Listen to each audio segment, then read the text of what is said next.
पूज्य सिंधी जनरल पंचायत दुलिया ने अपनी 1960 से चली आ रही परंपरा को कायम रखते हुए इस साल भी रावण दहन दशहरा कार्यक्रम का आयोजन किया।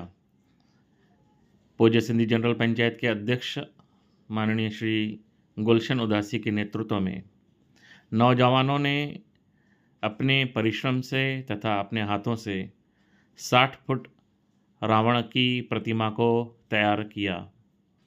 इस साल 64वां साल है। पूज्य सिंधी जनरल पंचायत अखंड तरीके से रावण दहन के कार्यक्रम को आयोजित करती आ रही है। उसी के कुछ क्षण इस वीडियो के द्वारा आपके सामने प्रस्तुत है। हेलो, वेलकम, सुस्वागतम। आज इस ऐतिहासिक मैदान में मैं अपने साथी कमेंटर, अपने साथी अनाउंसर प्राध्यापक संतोष कुमार जी खत्री साहब के साथ में मैं सैयद वाहिद अली आपका वेलकम करता हूँ, स्वागत करता हूँ। बड़ा खुशनुमा माहौल है और बड़ा ही हर्ष है, उल्लास है।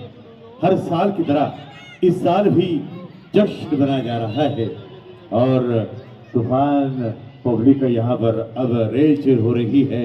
आहिस्ता आहिस्ता इस मैदान में पब्लिक खचाखच ये मैदान भर रहा है, जैसे कि आसमान में चंद्रमा सफर आहिस्ता आहिस्ता करता है।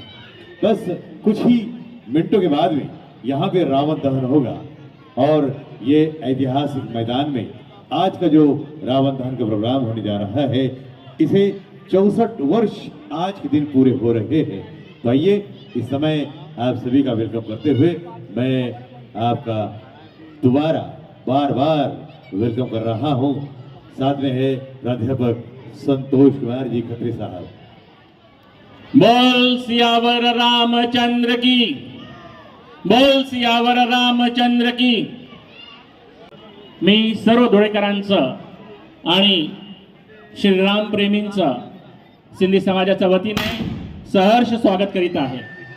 सिंधी समाज धुळ्यात स्थापित झाल्यानंतर 1960 पासून निरंतर सातत्याने रावण दहनाचा कार्यक्रम आयोजित करत आलेला आहे।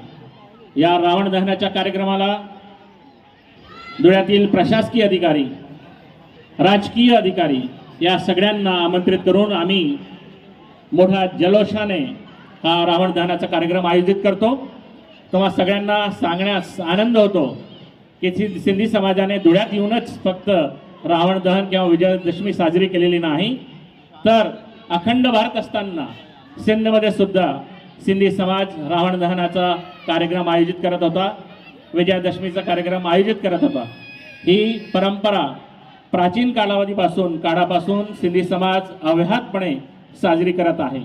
माझ्यासोबत वाहिद जे धुळ्यातील नव्हे तर महाराष्ट्रातील सुप्रसिद्ध अँकर माझ्यासोबत आहेत आणि ते निरंतर या ग्राउंडवर येऊन सिंधी समाजाचा उत्साह वाढवतात आणि या विजयादशमीला आमच्या सोबत राहून सगळ्या धुळेकरांना एक स्वतःच्या आवाजाने, स्वतःच्या सूर आणि ज्याला आपण म्हणूया एक सुंदर आवाजाने सगळ्या धुळेकरांचं आनंद द्विगुणित करतात। ते आमच्या सोबत आहेत आदरणीय वाहिद अली जी। धन्यवाद खत्री जी, बहुत सही जानकारी आपने दी कि कितने वर्षों का इतिहास इस मैदान को है। आतिशबाजी और पंखड़ियां उड़ती हुई, मुझे एक सूचना लोगों को ये करना है और खासतौर से महिलाओं को, जो बहनें हमारी यहाँ पर है, अगर अपने साथ में कोई छोटे नन्हे मुन्ने बच्चे अगर आपके साथ में है तो कृपया जिस वक्त रावण दहन होगा उस वक्त पटाखों की आतिशबाजी के वक्त उनके कानों को आप अपने दोनों हाथों से ढांक ले ताकि उनको कोई तकलीफ ना हो, बच्चे डर ना पाए। तो भाई आइए चलते हैं, जश्न मनाते हैं आज के रावण दहन का। वाहिद जी, एक गोष्ट तुम्हाला सांगू इच्छितो। रावण दहनाचा कार्यक्रम सिंधी समाज दरवर्षाप्रमाणे साजरा करतच आहे, पण त्याचबरोबर मुंडनाचा एक महत्त्वपूर्ण कार्यक्रम हा विजयादशमीच्या दिवशी सिंधी समाज करत असतो। सर, याच दिवशी मुंडन करण्याचं कारण काय आहे ते आमच्या जनतेला सांगूया। त्याचं एक महत्त्वपूर्ण कारण तुम्हाला सांगू इच्छितो की सिंधी समाज हा लोहाणा समाज आहे. सिंधी समाजाला लोहाणा सुद्धा म्हटलं जातं. लोहाणाचा अर्थ आहे रामचे सुपुत्र जे लव होते त्यांना सिंध आणि इराकपर्यंतचा प्रदेश देण्यात आलेला होता. त्यांचं राज्य सिंध आणि त्याच्या खाडी प्रदेशाकडे राज्य होता आणि सिंधी समाज हा लव यांचं अनुयायी आहे, लव यांचं वंशज आहे असं मानलं जातं. आणि त्यामुळे हा जो दिवस आहे श्रीरामने विजय प्राप्त केला होता त्याच्या अनुषंगाने नवजात जे शिशु असतात त्यांचं मुंडन या दिवशी केलं जातं. कारण आज विजयादशमी आहे. त्या निमित्ताने जे नवजात शिशु असतात ज्यांचा जन्म दसऱ्याच्या 6 महिन्या अगोदर झालेलं असेल अशा लहान शिशूंचं मुंडन इथे केलं जातं आणि एक विजयादशमी साजरी करण्याचा एक पूर्वपार परंपरा सिंधी समाजामध्ये ही चालत आलेली आहे, जी अव्याहतपणे आहे. आज जर तुम्ही दुपारी किंवा संध्याकाळी 4 वाजता आले असता तर तुम्ही बघू शकले असते की इथे ढोल ताशे वाजवून आमच्या लहान जे शिशु नवजात शिशु आहेत त्यांचं इथे मुंडन केला जातो. आणि या मुंडनासाठी पारंपरिक कौटुंबिक जो नावी असतो त्या नावीला बोलवलं जातं आणि त्याच्या हस्ते मुंडनाची प्रक्रिया ही केली जाते विधिवत प्रमाणे. आणि त्यासाठी जो ब्राह्मण असतो त्या ब्राह्मणालाही बोलवलं जातं आणि एक दीक्षा म्हणून त्या ब्राह्मणाला मुंडनाच्या निमित्ताने दिली जाते. नावीला सुद्धा त्याची एक विशिष्ट दक्षिणा दिली जाते. अशा पद्धतीने पूर्वपार परंपरा सिंधी समाजाची आहे आणि ही एक लोक संस्कृती आहे.